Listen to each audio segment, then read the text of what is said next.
আজকে এই শীতের কুয়াশাচ্ছন্ন অবস্থায় যশোর জেলা বাগারপাড়া উপজেলার খলসি গ্রামে সৈয়দ বদরুল আলমের জমিতে 108 ধান রোপণ শুরু হয়েছে। কাজের মধ্যে এখানে আছে যারা রোপণ করছে, তার মধ্যে আছে আকরাম হোসেন, ইলিয়াস, খলিলুর রহমান, কামরুজ্জামান, সবাই এখানে রোপণ করছে, রোপণের কাজে নিয়োজিত আছে। বিরি 108, বিরি 108, এদিকে তাকাও, বিরি 108, বিরি 108 ধান রোপণ চলছে। বিরি 108 ধান রোপণ চলছে। সার বপনও করছে, সার বপনে নিয়োজিত আছে কামরুজ্জামান। যশোর জেলা বাগারপাড়া উপজেলার খলসি গ্রাম সৈয়দ বদরুল আলমের ধান ক্ষেত, ধান রোপণ চলছে। বড় মৌসুমে ধান রোপণ চলছে। পাশে আবার খেজুর গাছও কাটছে, খেজুর গাছ কাটছে। খেজুর গাছ ভাই এদিক দাঁড়ান, খেজুর গাছ কাটছে এখানে। খেজুর গাছ কাটা এখানে আছে হলো সরোয়ার হোসেন, নোয়াপাড়া সরোয়ার হোসেন, আমাদেরই গাছ কাটে এখানে। যশোর জেলার খেজুরের মৌসুম, এখন খেজুর গাছের রসের মৌসুম।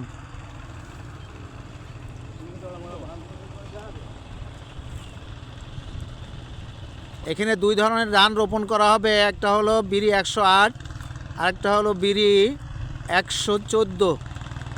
বিরি 114 দুই ধরনের ধান রোপণ করা হবে।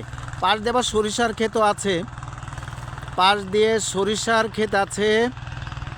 আমি ভিডিও করছি, আমি সৈয়দ বদরুল আলম।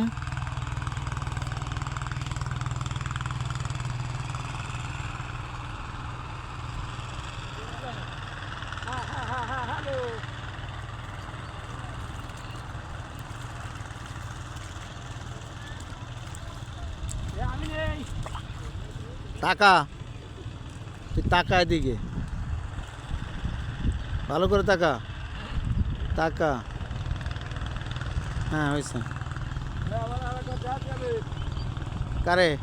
হ্যাঁ হ্যাঁ, দাঁড়াও দাঁড়াও, এখানে দাঁড়াও, না তাড়াতাড়ি দেরি হয়ে যাবে।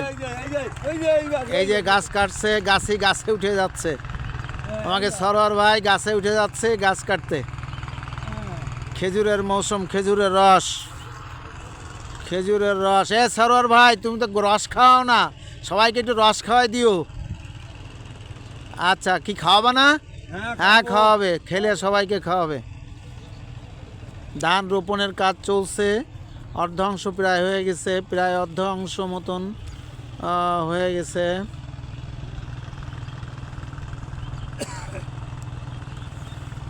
যদি হয় ইনশাল্লাহ বীজ হলে বীজ পাওয়া যাবে। যোগাযোগের ঠিকানা মোবাইল নাম্বার 01552431654, 01552431654। ধন্যবাদ সবাইকে।